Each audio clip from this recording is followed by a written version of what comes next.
The road to perfection is littered with failures. From Air to K-On, even that swimming anime. All have led to this. The perfect waifu. I call her Violet.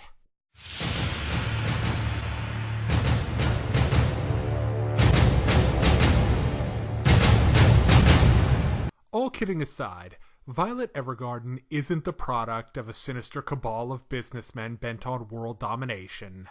You don't know that.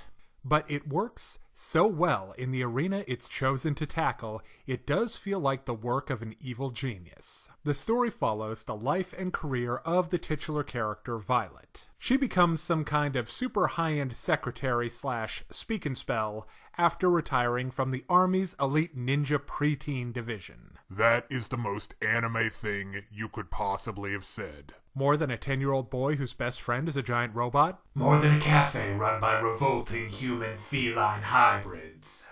More than... Just stop. Why can't you review cool anime, like Berserk? Well, Sergeant, this isn't a review per se. Today I'm looking at Violet Evergarden and its use of detail. Before I really get into talking about Violet Evergarden and how it uses detail to such great effect, I want to trot out today's hot topic, CalArt style, for comparison. Okay, I'm going to try and be fair, starting by using CalArt's proper name, Thin Line Animation. One of the most important reasons that thin line animation is used is because it's easier and faster to do in Flash and similar computer programs. We all know shows like Steven Universe, Gravity Falls, and Star vs. the Forces of Evil. They have fairly simplistic character designs, and this is because they have their own set of priorities. Things like visual variety, action, and humor. Now, the obvious price that Violet pays for its high level of detail is the fact that it's fairly short.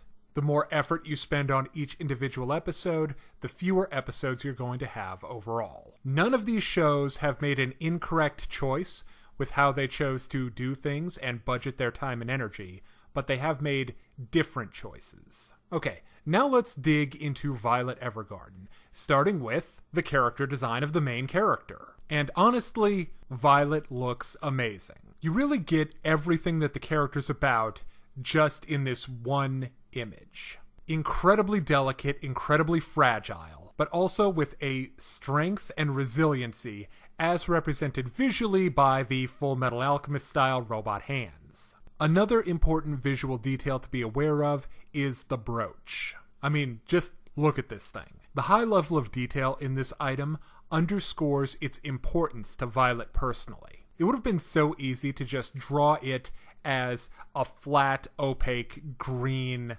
oval, basically, with maybe a few little light effects to show that it's transparent and shiny. But they really went all out with this thing. Next up, let's look at those backgrounds. Damn. The highly detailed backgrounds are actually a form of world building. The places and locations in Violet Evergarden are so detailed, they are, in a sense, flushed out without anyone really needing to talk about them. The painstaking detail in the environment also extends to things like glass. One of the things you'll notice when watching Violet Evergarden is the fact that reflections are a thing. And that's not something you see very often in animation. It's so easy to animate a window as just a bluish square against a wall. Some more committed productions will draw what's on the other side with some streaks in front of it. Other animations just don't draw windows at all. They just draw the frame and we sort of assume that the glass is there. But Violet does not cut corners. Glass not only has reflective qualities, but you can also see what's on the other side at the same time. That is a lot of effort to go through, particularly when what's on the other side is moving. It almost reminds me of an M.C. Escher painting. Not the crazy staircase one, but an M.C. Escher painting called Three Worlds.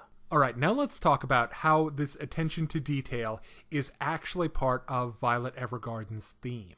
One of the things you'll notice about Violet when you start watching it is that it's not particularly interested in big world events. It's pretty much just about the main character and a small group of additional characters. They don't front load you with a Lord of the Rings style explanation of why Violet is in the middle of a war at the beginning. They don't explain the science and technology that goes into her robot arms. They don't even explain why there's so much damn illiteracy in this world, or why no one proofreads anything. This show is all about the details of Violet and her life. In any endeavor, the first step to success is knowing what you want in the first place, followed by the steps you take to reach it. Now, I don't know what the pitch meeting was like for Violet Evergarden. It could have been, we want our anime to look like an old master's painting. Or it could have been, we want to sell a bunch of Dakimakuras.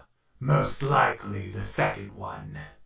Whatever the motivation, the end result was a visually stunning anime that proves how important the little things really are. Now, if you're interested in more reviews of anime, movies, TV shows, comic books, or video games, check out my channel right here on YouTube, and find my Facebook and DeviantArt pages for video updates and more. Thank you for watching. Hey kids, today's show is brought to you by the letter 4 and the number potato! I'm a stupid private.